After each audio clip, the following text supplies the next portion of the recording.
The following podcast contains... Only I didn't say fudge. And for gosh sake, watch your language. Watch your profanity. Right, I'm sorry. explicit language.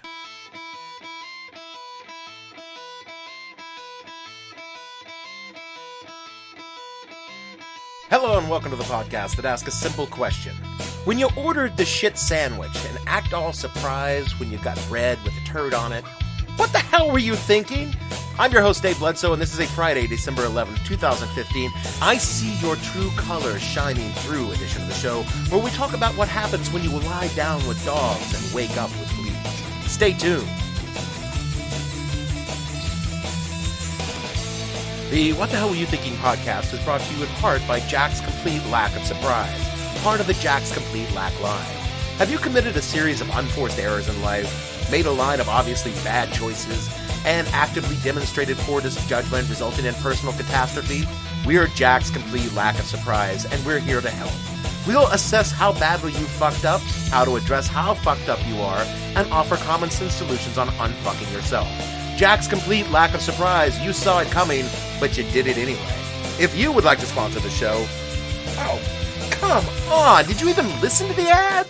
You know, the worst part about this whole situation is that Donald Trump is a problem, but he's not the problem. There are people who already hold these views, and there used to be a kind of an agreement, between them and society that they wouldn't speak these things in public. But now, Donald Trump, the frontrunner of a major political party, has basically given them permission to shed their shame and say these things out loud. This week, America was forced to change our Liberty sheets as the Republican frontrunner voided his brain bowels on our national bed when he declared that once he became president, a happening with the same statistical likelihood of my accepting an Academy Award for the best snarky metaphor in a podcast, because Oscars aren't actually given for podcast, and even if they were, I would never even be nominated. No, what he said was that when he became president, he would ban all Muslims from entering the country. Originally, this episode of Dielectric Excrement included the little gem that American citizens of the Muslim faith would not be allowed to return to their country of citizenship if they were Muslim, if they traveled abroad. And apparently someone went to him and said, "This business will get out of control. It'll get out of control and we'll be lucky to live through it." And he backed off from his rather insane position.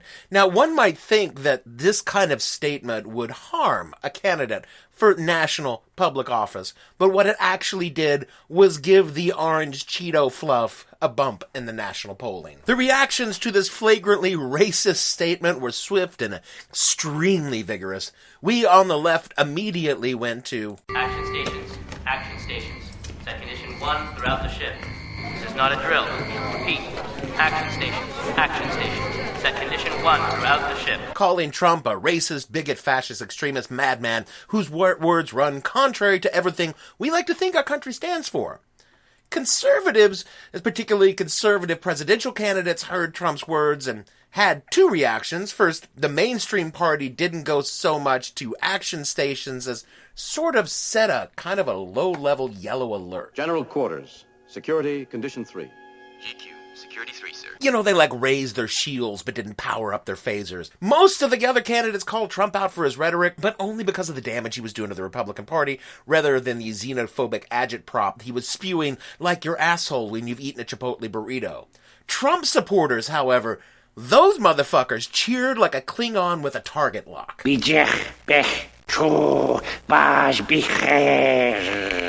The writers and researchers of the What the Hell Are You Thinking podcast would like to apologize for the mixed sci-fi metaphors that have just occurred. We had nothing to do with it. He's had a couple of drinks in him. As their man basically pulled the Constitution out and wiped his Chipotle-stained ass with it. Because, they're patriots. A Bloomberg Snap poll found that 2/3 of likely Republican primary voters supported a ban on all Muslims traveling to the United States.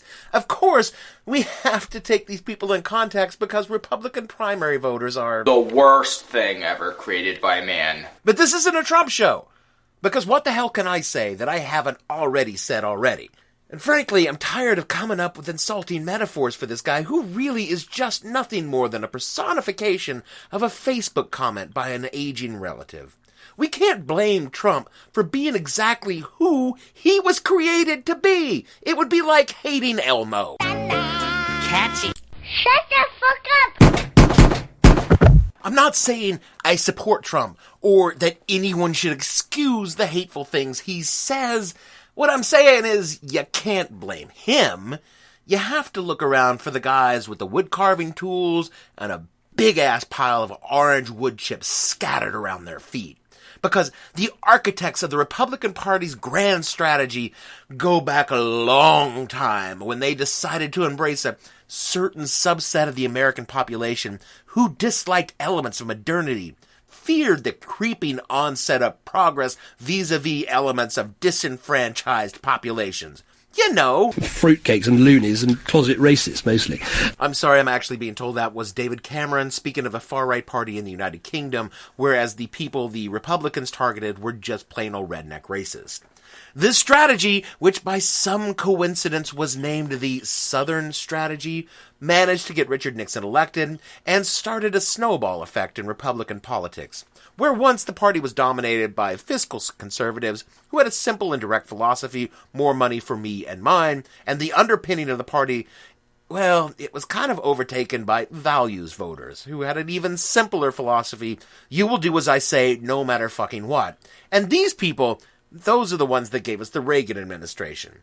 And for decades, the values voters were deftly controlled by the Republican Party oligarchs who managed to guide them like a pack of hungry dogs to a food bowl containing largely scraps of their political agenda. Gravy train. Good taste and gravy, too. But they would occasionally drop a morsel of people food in the form of some sort of legislation against their traditional enemies. That the pagans and the abortionists and the feminists and the gays and the lesbians who are actively trying to make that an alternative lifestyle, the ACLU, People for the American Way, all of them who tried to secularize America.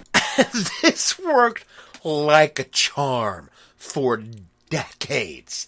Until something happened that woke up the slumbering mental midget that are the idiot masses. A black man was elected president.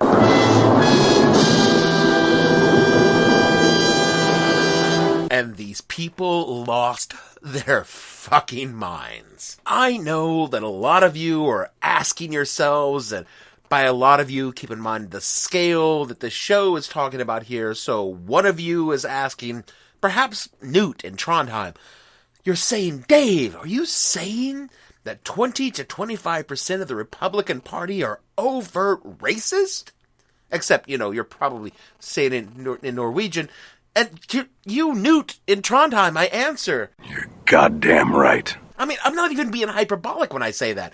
It's probably, and dare I say it, being conservative. Hell, everyone is racist. It's just that some of us try really, really hard not to let it influence our thinking. But for this percentage of the Republicans I'm discussing here, it dominates their thinking. And it pisses them off when you point it out. So, some would also say that I might be grossly oversimplifying the issue when I chalk it up to racism, and they could be correct. The bulk of Trump supporters are also undereducated, underemployed, underserved by their government, and under the spell of religion. They are the new forgotten Americans, a group of people left in the dust of progress like a Palm Pilot in an iPhone age. How do I do this? You can't do anything or even type until you hit a reset button that's on the computer that's... I mean, just imagine what it's like from their perspective.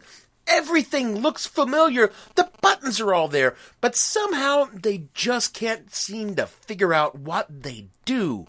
That's America to a Trump supporter. It looks like America. But no matter how many times they click the thing, they can't make it launch the app that makes them culturally, intellectually, and up until now, politically relevant. For decades, they've done exactly what the Republican Party asked, dutifully voting for a string of rich white dudes who made all the right sounds during primary season, and then, from their perspective, betrayed them the second he was elected. They were promised to return to traditional Christian values, faith, family, country, a place where everyone knew their place and is kept there by the full force of law, be they a Bible-flaunting sodomite, an uppity Negro, or a woman with the temerity to wear shoes and make decisions about her own body. You know, America. And then along comes Donald Trump. I don't believe any one of them, not one. I believe Donald. Exactly. I'm telling you, he says what I'm thinking. Exactly. He is resonating with the people, and he's speaking our minds. Our minds. He speaks the language of the disaffected white American. And what's more, when he says it, his damn kids don't jump all over him on the Facebooks to tell him that he's being a racist. The angry, alienated, disenfranchised underbelly of the right wing finally found someone whom they fully believe will gleefully burn the entire fucking country to the ground just to prove they're right. This guy will say anything no matter how offensive or how dangerous to win because America is about winners. He'll boot the Browns and teach the blacks their place and force anyone not a Christian to convert because America, above all, is a nation founded by Christians for Christians. So, dear listener, it is vitally important that when Trump is elected, you be able to answer the question about your religion thus. Tell me, are you a Christian child? And I say, ma'am, I am tonight. What's funny, and I'm not sure if it's funny, peculiar, or funny, ha-ha, it's probably both. But what's funny is the Republicans are standing there like a grown man playing with a My Little Pony doll. And he's wondering, and they're wondering why people think it's creepy. I mean, do they actually not see how their intentional actions over the last 50 years, courting the vote of people whose worldview is predicated on ignorance, fear, and xenophobia, has led to this moment in time? Or do they really think it's okay for a 36-year-old guy to play with a doll meant for preteen girls? I'm sorry, it looks as if my new intern is mixing up the show scripts again. You're not fooling anyone, Gavin. Everyone agrees with me. Bronies are fucking creepy. Right now, as the research monkeys hunt and peck their way through the internet, I'm being delivered articles like beer bottles on Laverne and Shirley's conveyor belt. Hello, girls. Make all dreams come true. For me and you. Detailing how Trump's run is spiking memberships in white supremacist organization, or that his rhetoric is actually inspiring terrorists who can now point to him, the Republican frontrunner, and go, look, that's what I'm on about. You can see him repressing me just now. Except they were doing that Monty Python bit in Arabic. And for God's sakes, my own mother, who is drinking the Trump-branded, artificially flavored fruit beverage drink product. Because, and this is a Dave Mom quote, what we have now in Washington is so bad that even Trump might be better. And the Republicans are shocked. And what is fucking worse is that they have the sheer audacity to blame Obama. Thanks, Obama. Elizabeth Hasselbeck, noted Fox News correspondent and clinically brain-dead person, actually said that if Obama were a more forceful leader, then Trump wouldn't have to make such statements in the first place. Allow yourself to think about the sheer unmitigated gall it takes to spend the last 6 years alternately telling people that Barack Hussein Obama, because the middle name is important, is on one hand the tyrant who is coming to take your guns, freedom, and rectal virginity, and then in the same breath turn around and accuse him of being so weak that a demagogue who sprung from the very seed you spilled on the ground, Onan, is his fault because he's weak. Who are you people? 50 years of intentionally planting fear in the hearts of the dumbest Americans. 30 years of milking every social issue for votes. 20 years of 24-hour propaganda painting the political opponents of Roger Ailes as trying to cram a liberal agenda down the conservative throats of America as if it were half-a-pound bacon thick burger at Hardee's in furtherance of some sinister plan to turn America into Soviet Russia, of fucking fostering racial disharmony by skewing every news story into a twisted facade of truth whenever it contained a person of color. You, who have played every paranoid conspiracy, promulgated the dumbest of ideology so your corporate masters can keep getting richer, do not get to push this off on Obama or the Democrats or anyone else with a functioning sense of hypocrisy. This, my fucking conservative friends, is your goddamn circus, and these are your fucking monkeys. I'm going to admit, we Democrats have done a pretty shitty job of communicating to the dimmest bulbs in our society how fucked they are about Republicans. We've come across as smug, condescending, superior, arrogant, elitist, pompous. Shit, hold on, hang on. Let me check and see what my last message from my mother was. I think I missed a few. Oh, yeah, here it is. As East Coast big city snobs.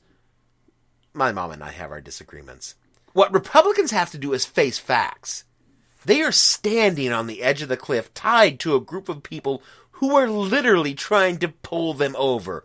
And they can cut the rope and let those people crash, which means that you accept that Trump was going to run as a third party and that you will lose the White House in 2016, but you might accidentally hold on to Congress.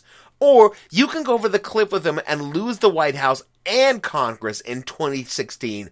Either way, you're fucked. It just depends on how fucked you want to be. And while in literally any other situation, this would cause me no end of sadistically watching you squirm like a worm on the hook, I actually give a shit about my country and how it's seen by the rest of the world. I would like nothing more than to see your marriage to idiocy drag you screaming into obscurity like the last man using an Apple Newton. But if you do that, you're gonna take my country down with you. So for God's sakes, fix your fucking party. Break the cycle of death you have with the bigots and send them back to their trailers where they can watch Apprentice reruns, drink heavily, and eventually, and perhaps accidentally, shoot themselves with their own guns, only to be treated by a government-funded health plan.